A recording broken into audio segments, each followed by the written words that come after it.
Ассалаумалейкум баршаға.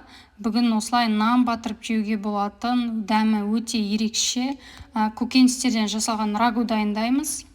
Ең алдымен каналыма тіркеліп, қоңыраушаны басып қойыңыз. Айта кетейін, рагудың құрамына кіретін барлық көкөністерді кезек-кезек қуырамыз, сондықтан асты қалыңдау ыдыс аламыз. Қуырғанда күймейтін, жабыспайтын. Осылай плитамызға қазанымызды қойып, сұйық май құямыз. Кейін барлық көкөністерді жуып тазалап, кезекпен-кезек турап қуырамыз. Пияздан бастаймыз. Пиязды жуып, әдемілеп турап, қазанымызға саламыз. Пиязымызды қазанға салғаннан кейін жақсылап бір араластырып жібереміз. Пиязды осылай жиі араластырып тұру арқылы 10 минуттай қуырамыз. Келесі салатынымыз сәбіз. Сәбізді алдын ала жуып, тазалап, осылай өзіңізге ұнаған формада тураймыз. Бұл рагуды банкаға жауып, қысқа сақтасаңыз да болады. Егер банкаға жауамын десеңіз, онда міндетті түрде сәбізді ыстық суға, яғни қайнап тұрған суға кішкене булап алған дұрыс. Ол үшін сәбізді жуып тазалап аласыз да, бір үлкенде ыдысқа салып, үстінен қайнап тұрған суды құйып, бетін жауып қоясыз бір жарты сағат 20 минутқа. Сонда банкаңыз атпайды. Бұл лайфхакты маған апам айтқан болатын. Қуырылып жатқан пиязымыздың үстіне туралған сәбіздерімізді саламыз. Жақсылап араластырамыз.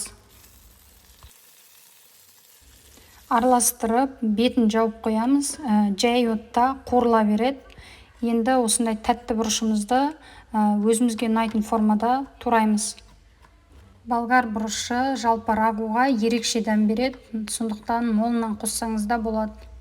Барлық бұрыштарымызды турап, қуырылып жатқанның үстіне саламыз. Содан кейін жақсылап бір араластырып, бетін қайтадан жауып қоямыз. Арасында араластырып тұрамыз. Енді кезекте баклажанымызды жуып тазалап, оны да тураймыз. Қалауыңыз бойынша баклажандардың сыртын алып тастасаңыз болады. Маған бірақ сыртымен ұнайды. Қазанымызды ашып, міндетті түрде арасында осылай 1-2 рет қозғап қоямыз, қуырылып жатқан кезде. Енді туралып жатқан баклажандарымызды саламыз. Содан кейін тағы да араластырамыз. Баклажандарымыз қуырылғанша помидорларымызды жуып шайып, ет тартқыштан өткіземіз. Ет тартқыштан өткізгіңіз келмесе, жай пышақпен турап, кәдімгідей өзіңізге ұнайтын формада салсаңыз да болады. Ет тартқыштан өткізу оңай әрі жеңіл, жұмыс тазайтады. Міне помидорларымыз дайын. Осылай үстіне қосамыз. Одан кейін қант қосамыз. Және тұз қосамыз. Қажетті ингредиенттердің өлшемі осы видеоның төменгі жағында жазылған. Өлшемдерін сол жерге жазып қалдырам.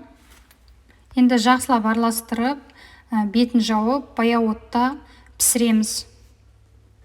Оттан алуға 20 минут қалған кезде осылай чеснокты ет тартқыштан өткізіп, немесе турап қосамыз. Мен бүгін кинзаның кептірілген түрін қолдандым. Егер балғын түрі болса, балғын түрін турап қоссаңыз да болады. Және укроп қостым. Бүгінгі рагуды мен күнделікті жеуге дайындап жатырмын. Кез келген тамаққа қосып жесеңіз де болады. Өте дәмді, оңай дайындалады. Міндетті түрде жасап көріңіздер. Бір араластырып, баяу отта қақпағын жауып, 40-45 минут пісіреміз. Міне осымен біздің көкөністерден жасалған рагумыз дайын. Дәмі ерекше. Біздің үйде таласып жейтін хит тамақтардың біреуі деп айта аламын. Осы рагуды дайындап, отбасыңызды қуантсаңыз екен. Алдағы уақытта қандай видео рецепт көргілеріңіз келеді, комментарийге жазып кетсеңіздер. Жалпы видео ұнаған болса, лайк басып, мені қолдап кетуді ұмытпаңыздар. Рахмет.